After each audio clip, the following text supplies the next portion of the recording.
In every era, there is a king, a giant so powerful, so dominant, it feels untouchable. For oil, it was Rockefeller. For steel, it was Carnegie. And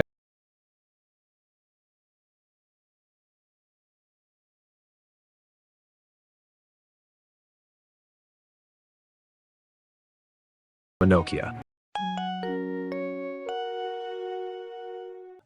Those iconic tones became the soundtrack of an entire generation. Strong, reliable, nearly indestructible. Drop it and it bounced back. The battery, it seemed to last forever. Nokia didn't just build phones, it built trust.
In January 2007, a man in a black turtleneck walked onto a stage in California and changed history forever. Steve Jobs, the iPhone. An iPod, a phone, and an internet communicator. An iPod, a phone. Are you getting it? These are not three separate devices.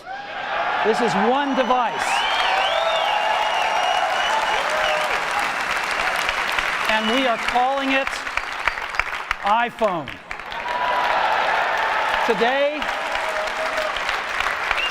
Apple is going to reinvent the phone. In that moment, the future shifted. Phones were no longer just for calling or texting. They became mini computers with internet, music, apps, and a touch screen that made buttons feel ancient. The world gasped. But in Finland, Nokia laughed. Executives dismissed the iPhone as a toy. They believed their kingdom was untouchable. But while Nokia mocked, Apple innovated. And Apple wasn't alone.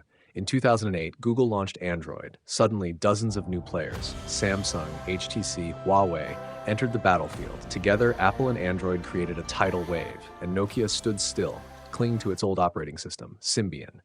Symbian was outdated, slow, painful to use. It couldn't match the fluidity of iOS or the flexibility of Android. Nokia had the hardware, but it lacked the vision. Inside Nokia's boardrooms, politics raged.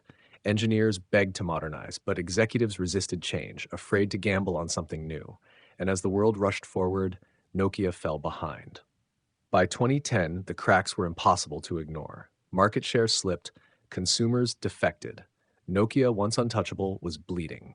In desperation, turned to Microsoft to expect an ecosystem. The king was crumbling. In 2014, the empire fell. Nokia's phone division, once worth hundreds of billions, was sold to Microsoft for just $7 billion. A tragic ending for a company that had once ruled half the world. But Nokia's story is not just about phones. It's about arrogance. It's about missed opportunities. Because in business and in life, the giants who fail to adapt are the first to fall.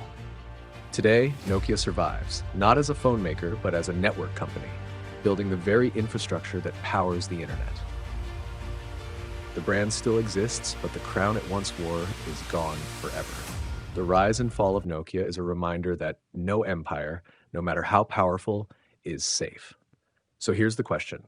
If Nokia, a company that once ruled half the world, could collapse, what about today's kings? Apple, Samsung, even Google. Could their fall be next? Please make sure you subscribe and don't miss the next story, because this one is about a man so powerful they said he owned America. John D. Rockefeller. Born poor, yet he rose to control 90% of America's oil.